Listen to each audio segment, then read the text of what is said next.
بسم اللہ الرحمن الرحیم۔ بدر کی لڑائی رمضان المبارک 2 ہجری کی 17 تاریخ کو لڑی گئی۔ لڑائی سے پہلی رات جبکہ آسمان پر 17ویں کا چاند چمک رہا تھا، نبی کریم صلی اللہ علیہ وسلم نے اللہ کے حضور گر گڑا کر دعائیں کی۔ آپ نماز سے فارغ ہو کر اپنے خیال میں بیٹھ گئے اور اللہ کی نصرت کو آواز دی، اور وہ رات بھی تاریخ کی عجیب رات تھی۔ اہل ایمان عشاء کی نماز کے بعد نوافل تلاوت، ذکر الہی اور دعاؤں مناجات میں مشغول تھے۔ کسی کی آواز میں لانے داؤدی کا جادو تھا تو کسی کی آواز میں ہچکی بن جانے سے قرضاں اور طرزاں تھی۔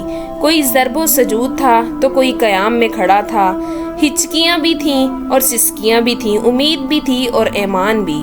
دوسری جانب اہل کفر کے خیموں میں، اور یہ عالم تھا سیافتے بنا ہوا گوشت، داد و جام کہہ کے اشعار، خاندانی تغافل، بہادری کے قصے اور نامعلوم کیا کیا خرافات پیٹ بھر کر کھا چکے ہیں، تو سرائیوں کے منہ کھل گئے اور نرم و نازک دھڑکتے ہوئے پائل کنچکار نے سب کو محصور کر دیا۔ رقص اور موسیقی اور قریش کے بہادری پر مشتمل رضویہ ترانے اور گانے بجانے والوں کے ہاتھوں اور آنکھوں کی حرکات و سکنات، اور ان کے درمیان بیٹھے ہوئے نوجوانوں کا گگل پاڑا اور شور و ہنگامہ، دونوں جانب کے جنگجو ایک دوسرے سے کتنے مختلف تھے۔ چشم فلک یہ سب دیکھ رہی تھی اور گوشہ غرض یہ سب سن رہا تھا۔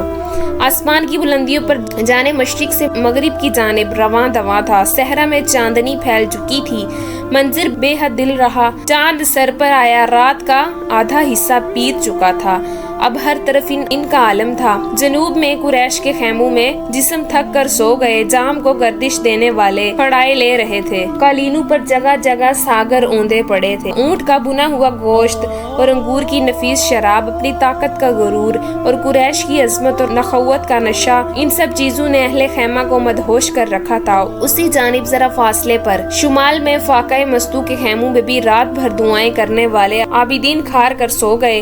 دعائیں مانگی گئیں، آنسو بہائے گئے، اور اللہ کی رحمت اور نصرت کی امیدوں پر پہلو فرش پر ٹکا رہا۔ اب بھوک عالم تھا، نہ کسی پرندے کے پر مارنے کی آواز، نہ درندے کے دھاڑنے کی صدا، نہ کوئی پرندہ ثبوت کو توڑنے کے لیے متحرک تھا۔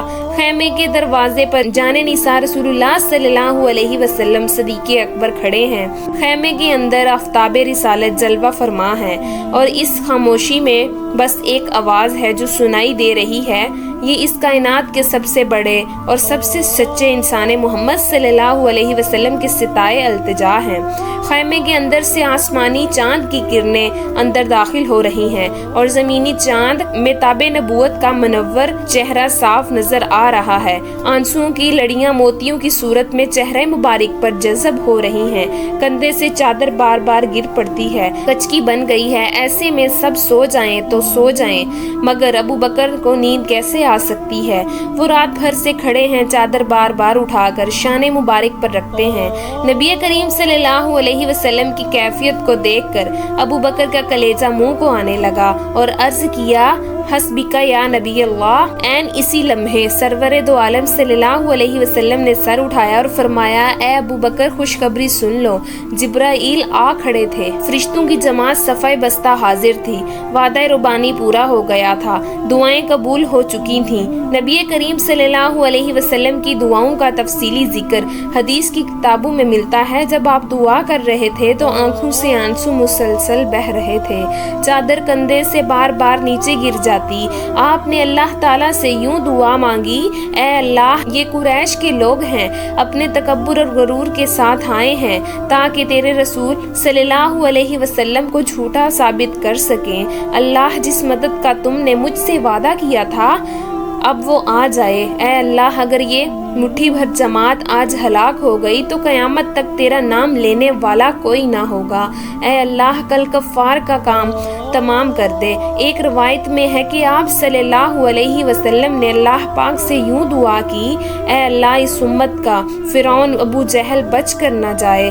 کچھ دوسرے سرداروں کے نام بھی ملتے ہیں جن کے قتل کی آپ صلی اللہ علیہ وسلم نے دعا مانگی تھی، ان میں سے ایک بھی بچ کر نہ جا سکا۔ نبی کریم صلی اللہ علیہ وسلم کی دعاؤں کے مجموعے حدیث کے مستند کتابوں میں ملتے ہیں۔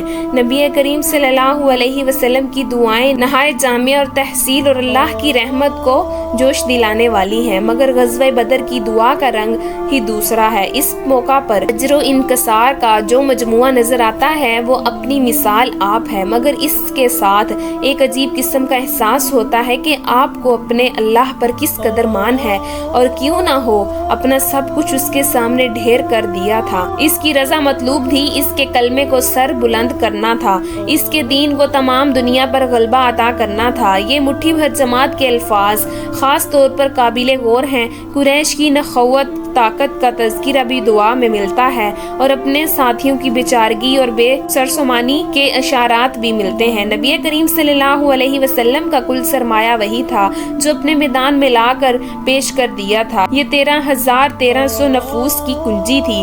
آپ نے اپنے دامن میں جو ہیرے اور موتی جمع کیے تھے وہ سب یہی تھے۔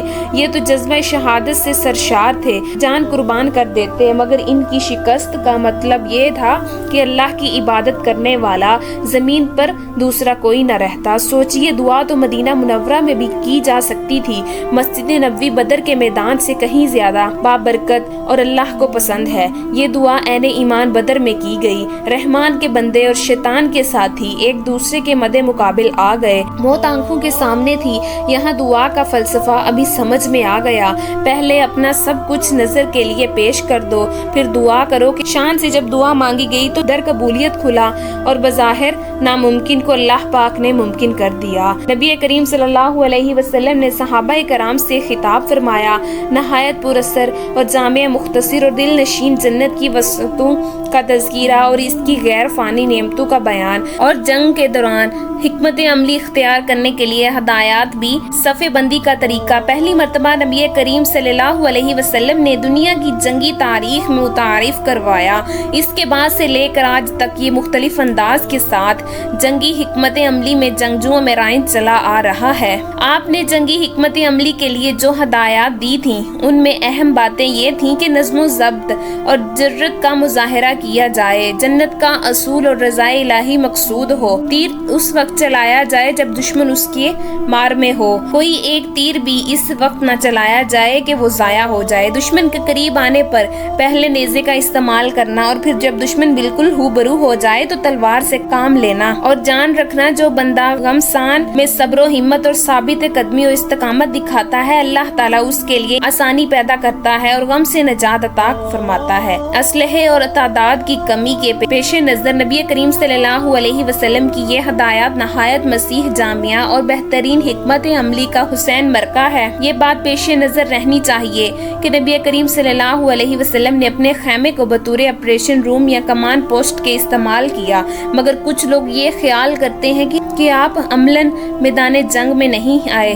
یہ بات درست نہیں۔ آپ صلی اللہ علیہ وسلم دشمن سے لڑائی کے وقت میں میدان جنگ میں موجود تھے۔ علامہ ابن کثیر نے البدایہ ونایہ میں سید علی بن ابن طالب کا یہ قول نقل کیا ہے کہ یوم بدر ہم نے دیکھا کہ سخت لڑائی کے وقت نبی کریم صلی اللہ علیہ وسلم ہم سب سے آگے تھے اور دشمن پر حملہ کر رہے تھے۔ ہم جب بھی اپنے آپ کو مشکل میں پاتے تو آپ کے سائے میں پناہ لے لیتے۔ جنگ بدر اسلام اور کفار کے درمیان لڑائی جانے والی پہلی جنگ تھی جس میں اللہ پاک نے مسلمانوں کو فتح دی۔ اس جنگ میں مسلمانوں کی تعداد 313 تھی اور کفار کی تعداد 1000 جنگجو پر مشتمل تھی، جن کے پاس بہترین گھوڑے، تلواریں، بہترین ہتھیار اور عرب کے جانے مانے جنگجو شامل تھے، مگر دوسری طرف مسلمانوں کی تعداد 313 تھی۔ اس جنگ میں اللہ پاک نے فرشتوں کی مدد کے ذریعے مسلمانوں کو فتح نصیب فرمائی۔ 72 مسلمان اس جنگ میں شہید ہوئے، جبکہ کفار کے بہت سارے لوگ مارے گئے تھے، جن میں ان کے بڑے بڑے سردار بھی شامل تھے، جن میں ابو جہل بھی تھے۔ بہرحال اس جنگ میں اللہ پاک نے مسلمانوں کو شاندار فتح نصیب فرمائی۔